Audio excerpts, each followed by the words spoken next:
What's going on, folks? This is Filthy Rich. This is Ken Ma. Today, we want to welcome you back to Inversion 101, and today we're going to discuss some in-depth strategies on offensive gameplay for Inversion.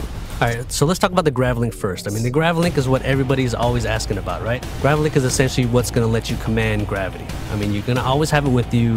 You have it with you pretty much at the start of the game, and you take it from the enemy. Take it, use it as a tool of revenge, right? It's going to let you do all these cool things, and Gravlink itself is actually a weapon. So the Gravlink is a weapon, so just in case you didn't know, use the Gravlink and experiment with it, pick things up, and show it all around. Let's talk about the combinations that you can use with the Gravlink. So right now, the example that I want to jump into is the use of the Gravlink and low gravity. So the Gravlink is strategic. You can't use the Gravlink anywhere you want. What you have to do is you have to kind of plan out exactly where and how best to use this. So for example, when you're starting out in the game, you're probably going to have about 2 or 3 shots of low gravity. So what you can do is you can use that on that sniper that's hiding behind cover. You can pull him up out of cover, and then you can use that as a way to distract him. His aim isn't going to be as good.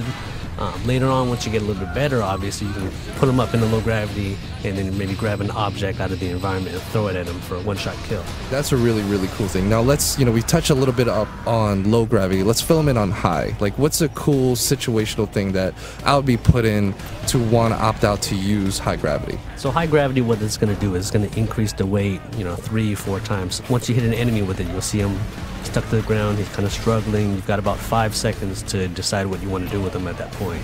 So, for example, Rich, I know if you're really good at up-close combat, you're just a master of the shotgun.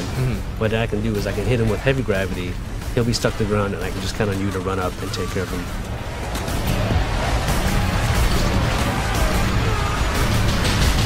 Movement, mobility is an important thing, but another thing we need to touch up on is zero gravity. Zero gravity are these entire portions of the level where the player, environment, enemies, everything is floating. Everything's always going to be constantly floating. That means grenades, they don't land, they go and float until they blow up. So how am I going to kill people? Easiest way, instead of trying to flank them, you can flank them normally, right? You can kind of bounce between objects with your Gravlink. Gravlink will actually pull you toward, almost like a grappling hook. It'll yank you towards an object. Once you start getting pulled toward this object, you can take out your shotgun, you can take out your sniper rifle, then you've got these cool mid-air battles where you're just kind of shooting at your enemy, and they'll be doing the same thing to you.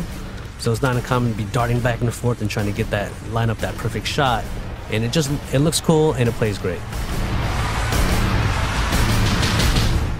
So the next thing that we're going to cover is vector shifts. So vector shifts are one of the coolest things in this game, playing on 2 different playing fields against the same type of opponent and having everything work as they normally would, but with both priorities, mine and yours, still functioning how it would normally, but I would just see you on the side of a wall and kill you. I mean, so if you see, vector shifts aren't just cosmetic. Everything has completely shifted. Enemies are going to be running at you from the side of the wall, as you can see. Now, because of that, they've got these different angles on you now. So your normal cover that you thought was safe is not necessarily going to work the right way. So they can get these shots on you. Your cover's already destructible, it's falling apart. What you're going to want to do in this situation, use your Gravlink, find out anything that's around you in the environment, anything you can find. That's right. So make sure, guys, I hope you enjoyed this episode of Inversion 101, where we talk about all the different offensive strategies. This is just a tip. We got a whole bunch more coming your way. Well, stay tuned. We'll see you next time.